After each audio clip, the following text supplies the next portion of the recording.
What's kicking, family? I'm glad you've clicked in so I can check in with you. I'm Mr. Batch, and what I've got today, went out, got my paper, and lo and behold, they're talking about contingency plans, the backup plans for Super Bowl XLVIII, or otherwise known as Sno Bowl 1. The moniker, the tagline for the Super Bowl is the world's biggest huddle. And you've heard me through several of my videos talk about, hey, it would be great to have snow, etc., etc. It would be great. We've seen what happened earlier, a couple of weeks ago this season, when the snow came down, and man, it was nice to see, and it was fun to watch. You know, I remember as a kid playing football and weather like that. But on a professional standpoint, you know, for the pros, the guys who play for pay, it's a whole different ball of wax. So they've got some backup plans for that too. 45 days until the Super Bowl. The Daily News has been running some stories in the back end of their paper leading up to the Super Bowl. Yesterday they did Super Bowl 1. And where's the other one? They did one on Super Bowl 2. And man, I'm loving it. I'm loving the flashbacks of the big game itself. I love football. To me, it's the best sport because when it comes down to its championship, it's just one game. No knock on the other sports now. Just my preference. Every game counts. 53 men pulling together for that one objective, and that's to get that win. And this is in front of all the bowl games that will be coming up. I'm gonna pop a video in, and I'm gonna make my prognostications of the bowl scenario coming up. My guys from Sports Chat 503, love them to death, the stuff that they do. I mean, their commentary of sports and the way they look at things. They've even pointed out a few things in some of their videos that I'm like, interesting, like that. You got to check them out. That's Sports Chat 503. But the bowls are starting on December 21st, ending on January 6th. The first one is the New Mexico Bowl. The last one is the BCS Championship. I have another video. I'm going to put it out before all the bowl games. I'll do a quick pick. No commentary, just who I'm taking, because, yo, that's a lot of bowl games. Mr. Batch continues. Now, getting back to Sno Bowl 1, the backup plans, that's what I'm calling it. Because, look, man, if it snows, playing it. But, Frank Silvovitz, the league senior vice president of events, and I got this information from Gary Myers in today's Daily News on Tuesday, December 19th. And some of these quotes have come from him, and I like what they're saying here. Now, Frank Silvovitz, the league's senior vice president of events, said that there are postponement scenarios or rescheduling scenarios for 256 regular season games each year.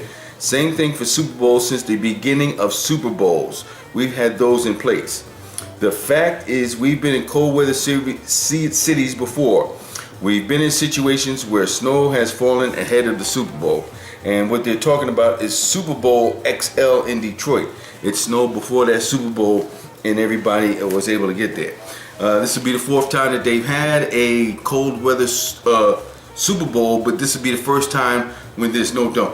The Giants and Jets could have spent another $400 million to put a roof on, but they didn't. Now, the other two places besides Detroit were Super Bowl XVI in Pontiac, Michigan, and Super Bowl XXV in Minneapolis. So they've been, the NFL is ready. The final say-so is in the hands of the big kahuna himself, and that's Roger Goodell. He'll decide on whether they go February 1st, 3rd, 4th, or February 9th. Now, if they go February 9th, you know what that is. That is the beginning of the Sochi Olympics in Russia. Now, if you ask me, the NFL would crush them. ratings wise, they would crush them. Now, the Super Bowl is going to kick off on February 2nd at exactly 6:30 p.m.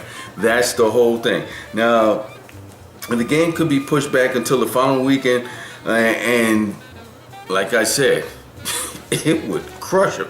Now, the contingency is, they've got an army ready for if a lot of snow does fall. They've got 821 trucks and 60 tons of salt that the New Jersey has access to within a 30-mile radius, or 6,000 sanitation workers and 440 salt spreaders in New York City.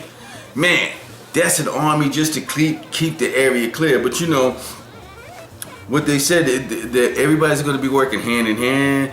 The governmental side, the public safety side, security, stadium operations, concessions, merchandise, and the Department of Transportation to make sure that they could pull this off. So the NFL is working hand in hand with the New York, New Jersey Super Bowl host committee and the two governmental agencies who handle whatever to make sure this thing comes off. I hope they make it come off. They've got to.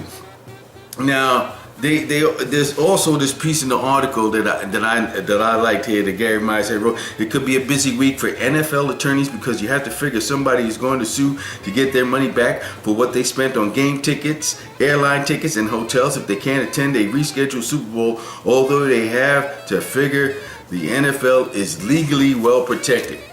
Look on the back of your card, and there's probably some fine print about a whole bunch of other stuff. So what they're looking at is 400,000 people to be in this area, 80,000 to be at the stadium. Look, there's a lot of activity. I'm waiting for my call so that I can be part of the New York, New Jersey Super Bowl host committee thing, doing some volunteering thing and help some tourists or whoever has tickets to the event get around during Super Bowl week. I'm looking forward to that. I'm just waiting for the call. You know how it is with the NFL. You got to pass the background check. All right. Now you got to pick up the art. You got to see the article where Gary Myers did a really nice thing. Gary, I was telling a friend of mine the other day, I like Gary Myers, Peter King, and those two guys really have their pulse on the NFL. Now, they also have a little side clip article here on dates of events that the NFL had to move. The earthquake in San Francisco, 49ers and the Patriots played at Stanford Stadium for the next game. 2005, the Saints had to be all over the place because of Katrina. 2010, for the snow in Philadelphia, Eagles-Vikings game had to be from a Sunday night to a Tuesday night. And most recent, 2013, Chargers-Raiders moved from afternoon to night because the Oakland A's had a game the previous evening. So there was a conflict. So the NFL is well prepared for any contingency plan that'll go off. I'm just hoping it goes off on that day. We got a nice little sprinkling of dusting during the game, and that's it. I believe it will go off without a hitch. But before I'm going to go out and get me a farmer's almanac and see what they've got to say for around that date, because that's, to me, I like that. It's a little bit more accurate than some of these weather people with their radar and sonar and all kind of R's. Checking out the weather for us. So this is Mr. Batch. I'm out of here like I stole something. Looking for a snowy football Super Bowl. Peace.